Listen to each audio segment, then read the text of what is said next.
As someone who grew up a few streets over from Ray Winston, this next show made me feel a little bit homesick. We have a panel with The Gentleman coming up. Inspired by his 2019 film, Guy Ritchie is back, and this time it's on television, with his Netflix drama. When Eddie Horniman, played by Theo James, inherits the English aristocrat's father's large estate and becomes the new Duke of Alstead, he finds out his country pile has become a little bit of a part of a major weed operation.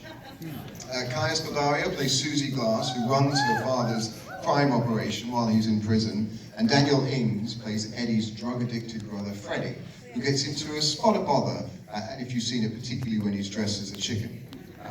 So look, let's hope this one doesn't go all Pete Tong, and please welcome Theo, Kea, and Daniel to the stage.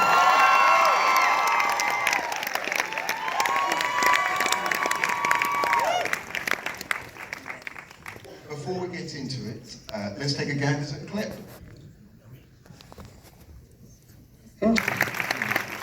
I love those two clips sort of sum up Guy Ritchie's world perfectly. One where there's a lot of swearing and one where there's just a sort of allure of danger in that. Theo, let's start with you. As I said, very Guy Ritchie. He mixes these two worlds of, sort of high society and then, illegal drug dealing in boxing rings. Were you a Guy Ritchie fan before? What was it about this that wanted you to enter Guyland? Well, the first clip, we didn't get to the part where Dan simulates penises, which I was kind of sad about, really. But, Guy has been a seminal voice in Britain, and we grew up watching him. Lock, Stock came out in our teen years, and he kind of reinvented a subgenre. The idea of mixing British high class with a kind of gangster underbelly was a really good conceit. And beyond that, it's a good and simple central narrative, the idea of someone coming back to their family seat reluctantly, and they find out that after their father dies, underneath is a kind of very dangerous criminal empire being run, and he has to extradite the family from it. And then beyond that, it's a comedy, so it's supposed to be kind of hijinks and high hilarity. Yeah. It is supposed to be. Yeah, it's supposed to be. By the way, I still can't fucking believe that I did the slow motion cogs and then the shot of me sticking my tongue out. I can't believe I did it, and I can't believe it's in a TV series. I still cringe every time I think about it. You love it, yeah. Okay, anyway, I just had to inject that. Thank you. You play Susie Glass. Yes. She's the boss, basically. Dad's in prison, a very nice prison, but you are running this empire, and seemingly pretty well, right? She's in charge, Susie is. Yeah, for sure. I mean, it's kind of what I loved about her. When we meet her, she is a woman at the top of the game already. There's no kind of coming of age or her finding together. She's already completely in control. She's good at what she does, and she's unapologetic about it. I loved that for her. And to kind of get to start in that place with the character is really interesting. To then build the vulnerabilities and the cracks later on, but to meet her and her already be, she has the biggest dick out of all of them. I loved that. They have lovely dicks. Oh God, I shouldn't say. I didn't realize we were going to send in this quite so early, otherwise we might have put this panel after lunch. One of the nice things about this is she's, Guy Ritchie, without being mean to him, is this is probably one of his stronger female characters, right? She's not a wallflower. She's not someone mobster's girlfriend. She's very much, she's got one over on Eddie, really, to it. Yeah, and that was something I was quite aware of. That I think within Guy's universe, he hasn't really explored that as much as I think he should have.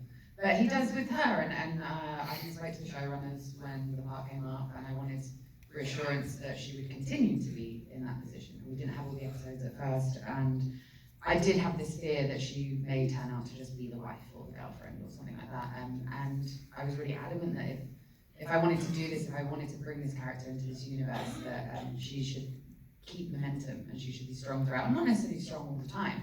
I think that's a sort of lazy trope as well, to just have a woman strong all the time. I mean, every woman I've ever met is complicated and beautiful and strong and weak and everything in between. So I always, that's what I want to play, because it's real for me. I've never met a woman who isn't all those things. So I would never want to play that character. It just doesn't make sense. Yeah, that's fair. Daniel, Freddie is none of those things. What do you mean? Freddie is a coke snorting something that I shouldn't really say at this time of the morning. Say it. He doesn't. They're all English, come on. I don't remember the Say, line. what to say? It's a part of Guy Ritchie's world. It is. If I didn't spot the children in the audience, I'm not more inclined to say drop the seatbelt, but you don't get the country part, and he's not happy about that. He's not happy about it, in a big way. And that was fun, that clip that you showed there, that was like one of our first big group scenes on set. And, you know, I sort of knew that it was a go big or go home situation with some of those moments. And I think like working with these guys and Vinny and Jolie, like working with people where you feel like you have the freedom to go big, and like Theo would just be egging me on, like, go bigger, go bigger. That was part of the fun of it, I think, was having the space and the trust from everybody to just ham it up and dial it up to 11. You say that's one of the big scenes. The most memorable scene for Freddie, he's dressed as a chicken. Yes. There's a sort of, there's a tinge of darkness, right, to that. It's funny, but Yes. there's an element of sadness to.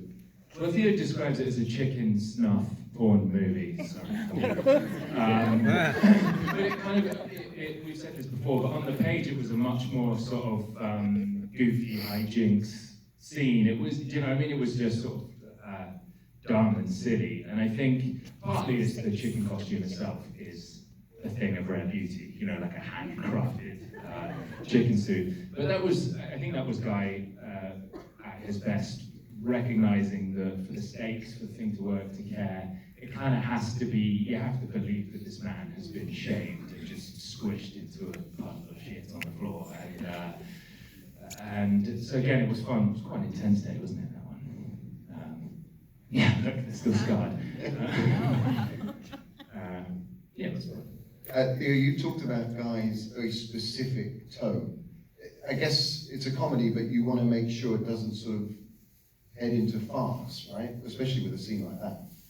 Yeah, and that's what we were, you know, collectively always very aware of. If you go lean on comedy, kind of the ridiculousness of it, you lose the stakes, and it becomes, as you say, farce. In a funny way with Guy's tone, then if it becomes too dramatic, it can be melodramatic in a way. It's a very fine line. It is comedy at the end of the day, but either way, you kind of push too much in one direction. It kind of loses the stakes of the world and the power of the scenes, really. So that's something that we were always playing with. Also, Guy likes to have a skeleton of the script, so he has the idea of an entry and an exit point within a scene, and then most things are up for grabs within that. So there was, you know, quite a lot of improvisation, but also trying to mold some of it on the day. A lot of that. Sometimes tearing our hair out, sometimes not. But there's a definite freedom there that elicits some, you go to places that you weren't expecting, which can be really satisfying. Yeah, there's a kind of panic that kicks in, isn't there? I remember that there were days where we were there and he'd be like, right, Theo, you need to come up with something that's, you need to reassure him, go on, say something. And you'd rattle through 3 things. You'd be like, nah, that shit's something else. Nah, that shit's something else. And we'd be sort of like there, crafting in the moment, and both come away going, what did we just shoot? Like, what did we just do? But somehow that kind of panic, I don't know, you literally come away going, I don't know what. I heard the phrase, you can be Richie. Yeah. Yes, that was what we talked about. You get Richie, and it's you either give in to him in the existential lovemaking, or you you push back, and you're not going to win essentially. So it's a battle you're not going to win. So you have to give in to the process. undeniably. Isn't existential lovemaking the name of your album? It is, right? Yeah. I know it's your book of poetry. Yes, coming out 6th of June, but not really. But yeah, then sometimes he would add little gems which were quite satisfying. There's a scene between Dan and I, and it really wasn't working, the two of us. Dan, I'm trying to tell him he has to do something, he's rebuffing me, and just the chemistry wasn't working, the whole thing wasn't working. The guy came in and he was like, this needs something, what does it need? Fucking need something. Hit him. What? Hit him, just hit him as hard as you can. So I didn't tell Dan, and then the next day I just smacked him. And it really was. By the way, he really fucking hit me. Right, like backhand, not backhand, forehand, right across the ear. And the other thing was, he really did work. And it made that moment, which otherwise would go for nothing, by the fireplace. It made it just interesting. We were both like, okay, this is what it is. So then we had to keep doing it. And he was like, oh, to put it. And we've got to do it. We did about 8 takes before they said, oh, you're hitting him on the wrong side of the face. Talking of hitting people, you have a few scenes with Ray Winston. What was that like? Ray, he's your dad in this.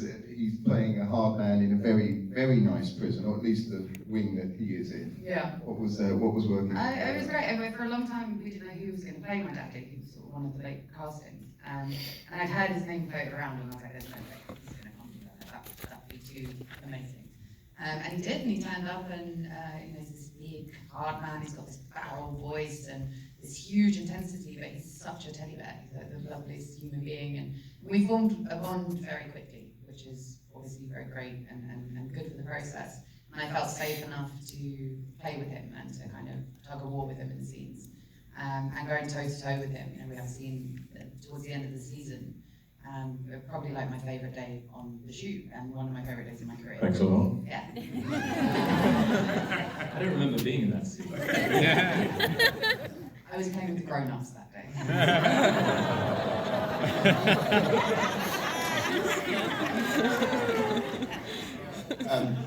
Towards the end, Susie and Eddie come to this. They basically, talking of Ray Winston, Bobby kind of puts them in a situation where you all become equal partners, right? I think he uses the phrase diabolical journey. Have you kind of discussed if there was more, if there's a season 2 where that diabolical journey might take your characters? It wasn't genuinely discussed. I think it would be a wrangling process with all of us and Guy, but also I think with a show like this, if you're going to do more, you need to come up with a really interesting conceit for season 2, because as much as we enjoyed it and as fun as it was, it needs narrative drive. So I think if there's an interesting idea, then maybe, but I think before that, there needs to be discussions, as it were.